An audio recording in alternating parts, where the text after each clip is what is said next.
Boa noite, amigos e seguidores do canal.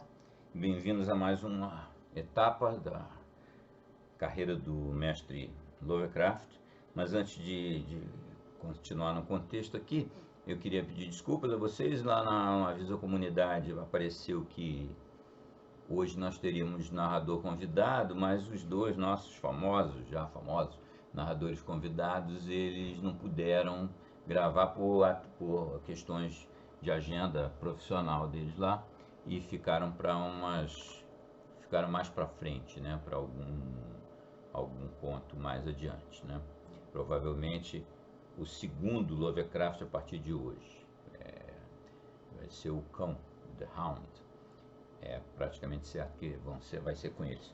Mas então era isso, primeiramente, né? Segundo, hoje nós vamos então com Hypnos. Hypnos, um conto curto do Lovecraft. Ele é de 1922 e foi publicado naquele nosso já manjado National Amateur no ano seguinte, 23. É um conto curto, bem curtinho. Já teve outros mais curtos, mas esse dá 15 minutos de narrativa. É um conto que muita gente classifica como Dreamlands. Ele tem sonho envolvido, até por conta do título, né? Hypnos é o deus grego do sono, dos sonhos. E por isso muita gente, eu acho que um pouco apressadamente ou superficialmente, classifica isso como mais uma obra Dreamlands. E fora que ele tem umas conexões com outras obras, obviamente Dreamlands, indiscutivelmente Dreamlands. Mas ele tem umas peculiaridades. O Hypnos não é exatamente um Dreamlands. Mas antes, deixa eu situar algo que vocês provavelmente vão encontrar por aí nos blogs, nas introduções a coletâneas do Lovecraft e outros, a comentários, resenhas sobre o Hypnos. Vocês vão é fácil perceber que o Hypnos, sendo um deus grego clássico, foi trazido para o contexto Lovecraftiano pelo Lovecraft, claro, mas ele ganhou uma outra dimensão, né? E muitos classificam ele como um Elder God, um deus antigo. Na realidade, isso eu considero impróprio. Ele não seria um Elder God. Os Elder Gods, os deuses antigos, são criaturas muito poderosas a ponto de terem sido eles, os Elder Gods, que aprisionaram os Great Old Ones. O Cthulhu, por exemplo, aprisionado debaixo dos oceanos pelos Elder Gods e outros que foram remetidos a outras dimensões, a outras galáxias e tal. Como vocês vão ver no conto, o Hypnos, a figura do Hypnos, ou que vem a ser identificado como Hypnos só na última linha do conto, até então é uma figura misteriosa que tem lá, ele é uma figura, não parece essa figura tão poderosa assim quanto um Elder God. Então isso depois é que essa figura vai ganhando outros contornos ao longo da obra. Mas no conto onde ele aparece pela primeira vez, esse Hypnos, ele é uma materialização de um mito grego realmente vindo para dentro do nosso mundo e conduzindo o narrador, o protagonista, com ele para uma dimensão onírica e tal. Daí a semelhança que muitos veem numa obra tipicamente Dreamlands.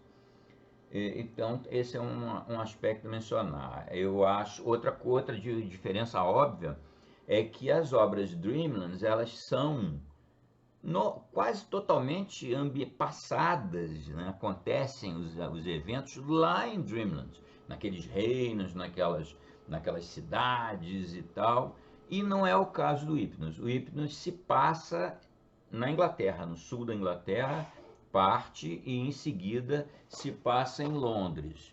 É mais uma daquelas coisas do Lovecraft de amar e querer estar e viver na Inglaterra de preferência em outras épocas, né, como a gente já viu em inúmeras obras dele. Então, isso é bem atípico de um Dreamlands. a história se passa, começa e transcorre, tem as viagens do cara conduzido por essa figura, mas ele encontra a figura desacordado lá numa estação ferroviária e a partir daí o cara, o protagonista é um escultor, ele começa a ter uma relação com aquele cara que ele descobre e começa a esculpir a imagem dele, etc e tal, e aquilo ele meio que vai sendo conduzido para, como eu disse, para uma outra dimensão, mas isso encerra novamente lá em Londres, aonde fica finalmente evidenciada a identidade desse cara, desse homem que é encontrado. Então, já aí tem a diferença do que seria um Elder God, tem a diferença do que seria uma típica história Dreamlands. Agora, e outra coisa, né? São dois, é uma dupla a viajar, é uma dupla. Eles usam drogas para poder transpor barreiras e ir para outras. É bem diferente de uma característica obra do ciclo Dreamlands.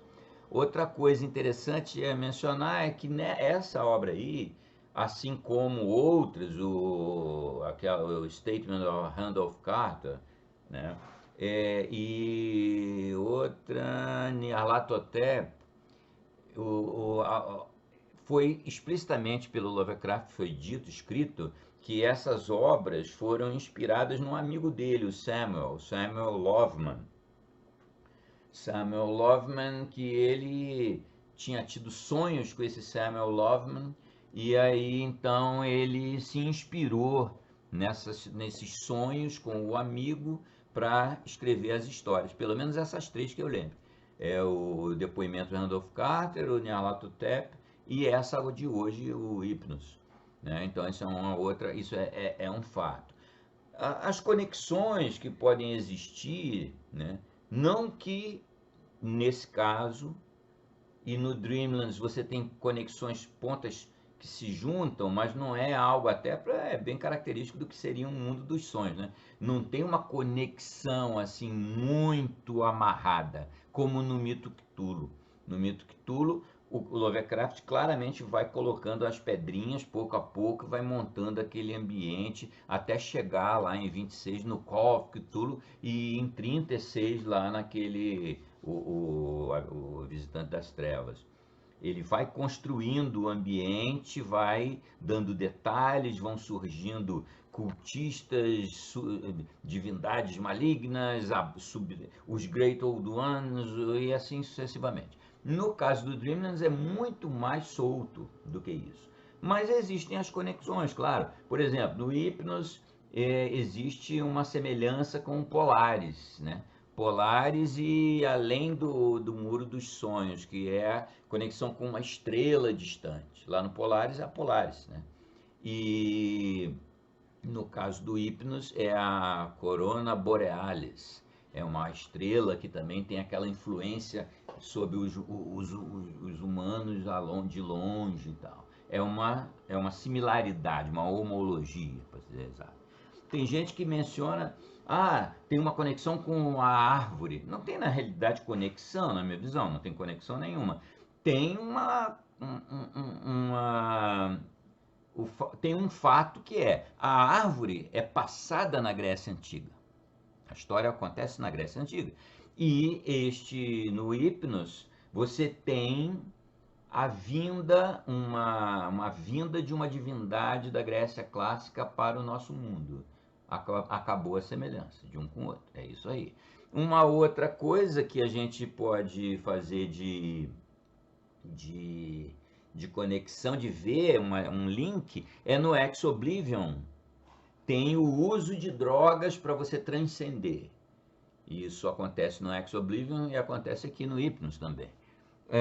E assim, que eu me lembre, é isso aí. Depois, no contexto dos amigos do Círculo Lovecraft, que a gente vai abordar na quarta-feira, porque a nossa postagem de quarta-feira é a obra de um desses seguidores do Lovecraft, né? Aí a gente vai ter oportunidade de falar um pouco mais disso. E nas obras desses seguidores, fazia parte do jogo, né? Da graça do jogo, ou na graça da piada, como um deles inclusive dizia, o uso, intercambiar personagens e cidades e situações de obras do Lovecraft e das obras desses seguidores. Isso aí aparece, aí tem mais outros pontos de contato com o Hypnos, né? Mas basicamente é isso. Então eu espero que vocês gostem do conto. Ele é para mim aquele característico, uma coisa até interessante de marcar aqui é que como, espero que vocês estejam percebendo isso, né? Como a cada obra que vem, por isso a graça da gente ir narrando em ordem cronológica, a cada obra que vem, a qualidade do texto é superior. Impressionante, muito didático, muito bacana acompanhar isso aí. Você vai vendo como de fato o escritor foi se desenvolvendo, né? O texto do Lovecraft é simplesmente uma delícia, né? Aquela história do poema em prosa. É delicioso você degustar as palavras dos contos do Lovecraft. No Hypnos isso é bastante claro, assim, bastante marcante, é bastante saboroso, né? Vamos dizer, o texto. E isso vai num crescendo, né? Conforme a obra dele vai deslanchando. Isso é algo, para mim o ponto alto da história em si. A história em si é alguma coisa assim um tanto onírica, né? Como o termo, né? A utilizar. E a graça é justamente a forma com que o Lovecraft vai descrevendo aquela situação ali. De resto, é o que eu tinha para comentar com vocês. Espero que vocês continuem seguindo. Vamos caprichar nos likes e comentários, principalmente, né? Para poder expandir a comunidade, que aí vai ficando cada vez mais rico, né? Quanto o YouTube, o que faz a diferença no YouTube é o algoritmo do YouTube recomendar uma determinada postagem. E isso nasce do engajamento, nasce do quantos likes são dados ou dislikes, parece que tem o mesmo peso. Não estou pedindo para ninguém dar dislike, né? Mas se não gostarem, não é o jeito. Mas likes ou dislikes, os compartilhamentos e os comentários. O comentário realmente é o que demonstra o engajamento e credencia aquela postagem, aquela obra para o algoritmo recomendar para pessoas com perfis parecidos com quem parece que funciona assim, não tem muito mistério, né? E quem tiver tempo, disposição, vontade, né, de comentar é muito bem-vindo porque expande o canal e permite que mais gente se junte aqui na comunidade. Aí essa nossa troca vai ficando cada vez mais rica, né? É isso que eu gostaria de lembrar por fim. Então é isso aí, como eu já tinha adiantado, na quarta que vem nós vamos com uma obra eu não vou mencionar mais para fazer um suspensezinho, é um dos seguidores, como a gente já tinha narrado há um tempinho atrás uma outra, né, no Retorno de Astor, do Derlet. Agora não será o Derlet, será outro desses seguidores do Lovecraft. E ele é um cara muito importante, tanto enquanto seguidor do Lovecraft como de Percy, como escritor, né? Um poeta, um escritor, vamos ver quem é que adivinha. Na segunda-feira já aparece na comunidade, aí já não vale mais, não vale mais já adivinhar. Vamos ver o que acontece, e o que vocês vão achar da história. É uma história bem no estilo do cara, e vocês vão ver. Então, quarta-feira que vem, seguidor de Lovecraft, e no outro final de semana, mais Lovecraft. Depois já está tudo escolhido, né, na sequência, até a gente chegar no ano de 1923. Muito bem, é isso aí. Saudações a todos. Espero que estejam todos muito bem e que estejam curtindo as nossas postagens. E vamos lá. Hypnos, 1922, H.P. Lovecraft. Um detalhe. Na obra Hypnos tem primeiro uma introduçãozinha, um trecho de um poema do Baudelaire. Baudelaire é aquele poeta francês das Flores do Mal, que foi muito importante na vida e na carreira do Edgar Allan Poe. E, portanto, ele está ali, ele é também um referencial, se é um referencial para o Poe, é claro que é um referencial para o Lovecraft, e foi homenageado pelo HPL na introdução desse conto Hypnos. Esse é um bônus a mais. Então, é isso aí. Abração a todos, bom fim de semana, curtam o Hypnos.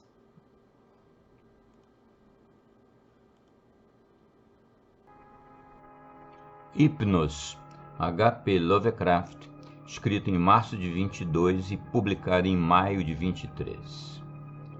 A propósito do sono, sinistra aventura de nossas noites, podemos dizer que os homens vão dormir revestidos de uma audácia que seria incompreensível se não soubéssemos que ela é o resultado da ignorância do perigo. Baudelaire, citação feita por Lovecraft. Se existem deuses clementes, que eles me protejam durante essas horas em que nada no mundo pode me proteger dos abismos aterrorizantes do sono.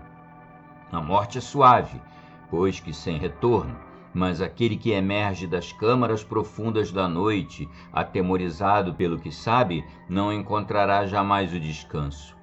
Fiquei transtornado quando mergulhei nos mistérios que o homem não foi feito para alcançar. Quanta excitação sem freios, quantos apetites sem controle.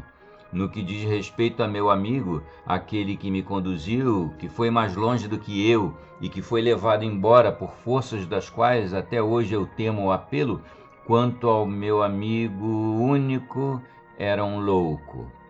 Ou era um deus? Lembro-me de que nós nos conhecemos em uma estação. Um grupo de passantes curiosos estava à sua volta. Achava-se caído ao chão, inconsciente. Uma convulsão tornara estranhamente rígido aquele corpo magro, vestido de negro. Devia ter 40 anos. Seu rosto descarnado era sulcado por muitas rugas, porém possuía um oval puro e uma conformação nobre. Sua cabeleira espessa e sua barba curta apresentavam-se grisalhas. Sua fronte era alta e alva como mármore de Pentélios. Sou escultor e para mim aquele homem desmaiado era um fauno da Hélade, saído das ruínas de um templo, ressuscitado e atirado em nosso mundo opressivo para sofrer entre nós o frio e peso do tempo. Quando ele abriu seus olhos imensos e negros, senti que havia finalmente encontrado um amigo. Pois tais olhos haviam, sem dúvida alguma, contemplado coisas repletas de grandeza e de espanto, coisas do além, as mesmas que desejava em sonho e procurava em vão. Afastei os curiosos, disse àquele homem, sem preâmbulos ou hesitações, que ele era meu mestre, meu guia, meu irmão, e ele concordou, entrecerrando os olhos. Fomos embora os dois, mudos. Um pouco mais tarde, ele começou a falar, e a música de sua voz evocava violas antigas e esferas de cristal. Conversávamos noite e dia, enquanto eu esculpia seu busto ou gravava seu rosto no marfim.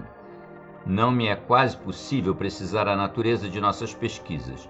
Somente posso dizer que se tratava de apreender o fio de um outro universo, situado além da matéria, do tempo e do espaço.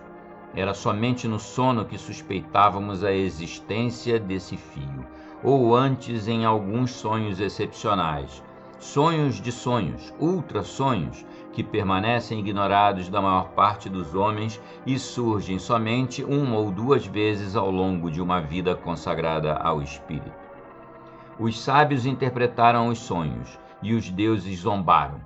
Um homem com olhos de oriental disse que todo o tempo e todo o espaço são relativos, e os homens não compreenderam. Mas esse mesmo sábio percebeu, apenas de relance, coisas estranhas e formidáveis.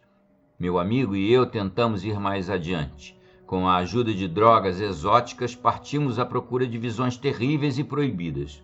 Tudo isso se passava em nosso estúdio, na torre de uma mansão do condado de Kent. A impossibilidade de me exprimir é a pior das agonias que eu agora atravesso. Nenhuma língua possui os símbolos necessários para relatar o que eu senti, e aprendi durante aquelas horas de ímpia exploração.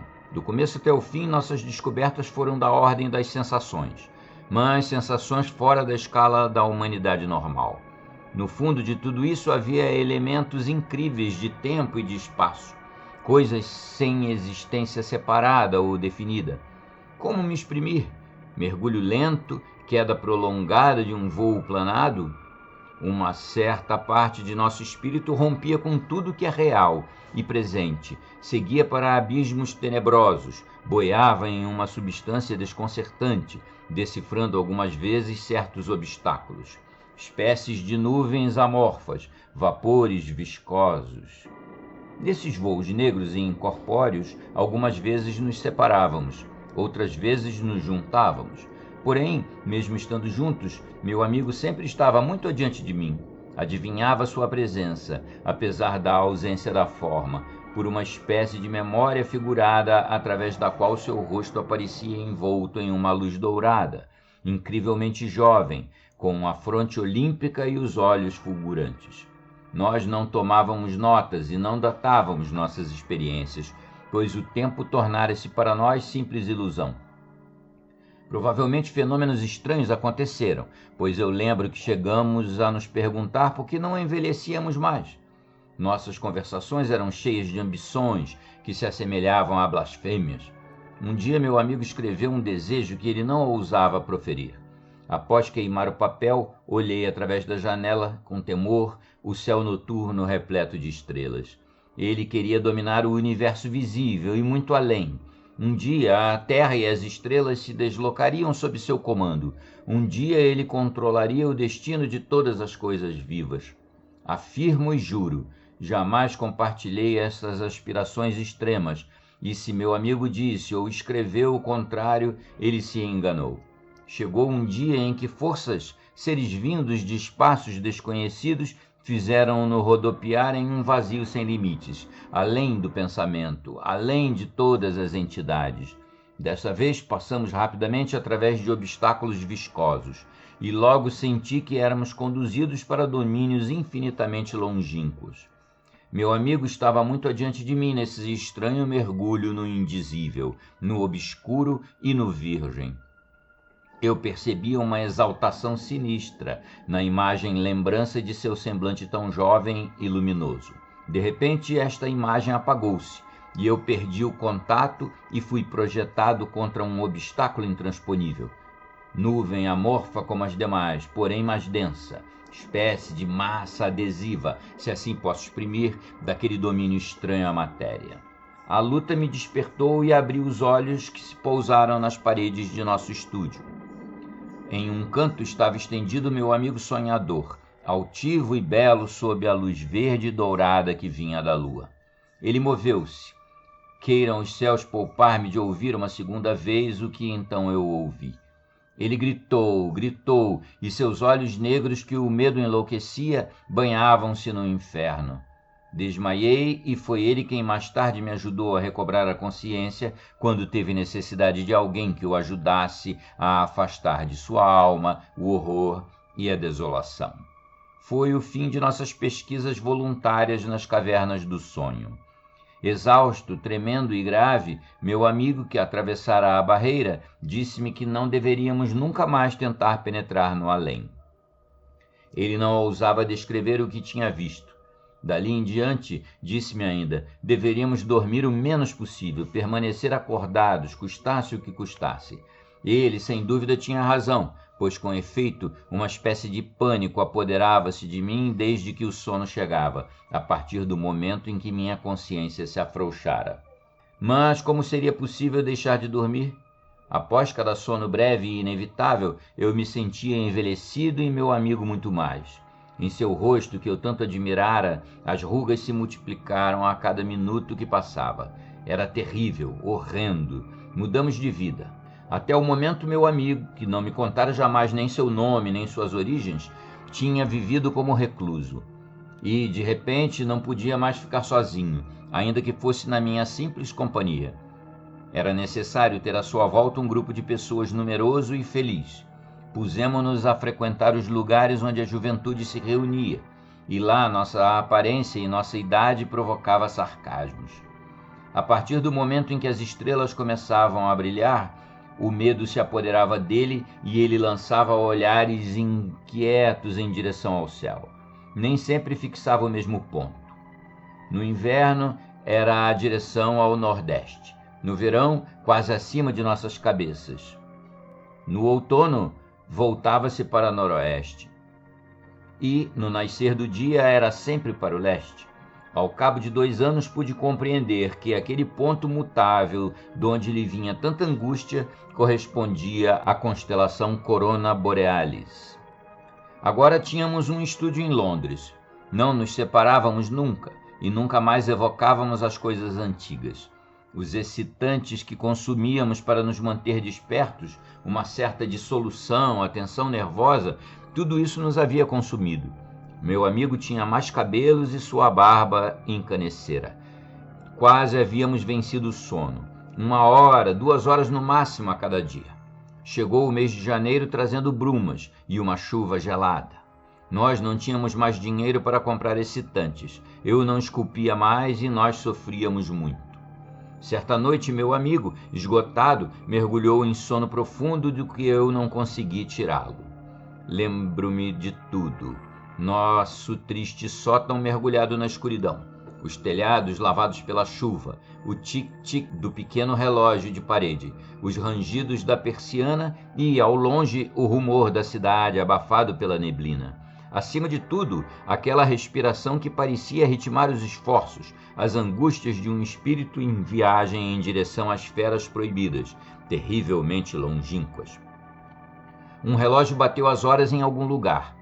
Eu estava tenso, perturbado, e meus devaneios repletos de vagos temores regressavam incessantemente a seu centro.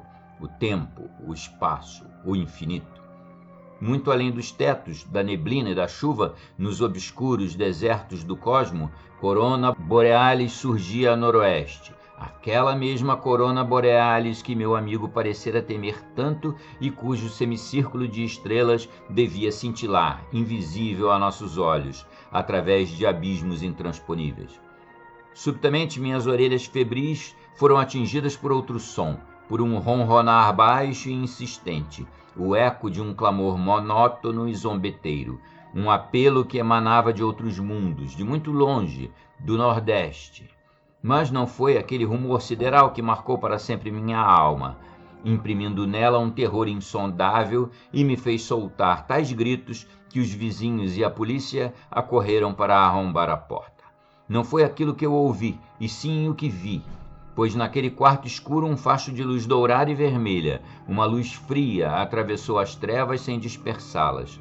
Nasceu no ângulo nordeste e veio posar-se sobre a cabeça daquele que dormia, sobre aquele rosto que então me apareceu idêntico ao da imagem lembrança de nossa última viagem através do espaço, abismo e do tempo dissociado. Imortalmente jovem e sorridente, tomado por uma alegria áspera e maldita, enquanto se abriam as barreiras do insondável. Aquele que dormia despertou, os olhos negros e líquidos se contorceram, os lábios muito finos abafaram um grito por demais assustador, e naquele silêncio de agonia seguia até suas origens o raio de luz proibida. Nesse momento sobreveio-me um ataque de epilepsia que atraiu os vizinhos e a polícia. Não posso dizer o que vi, não posso. E o adormecido que também viu tudo aquilo e ainda muito mais, nunca mais falará. Mas agora eu me protegerei tanto quanto puder dos mestres do sono, do céu noturno, das loucas ambições do conhecimento e da filosofia. Não sei exatamente o que se passou. Meu espírito desequilibrou-se, mas o dos outros também, creio. Dizem que jamais tive amigo. Dizem que sempre fui só, inteira e tragicamente ocupado com a arte, a metafísica e a demência.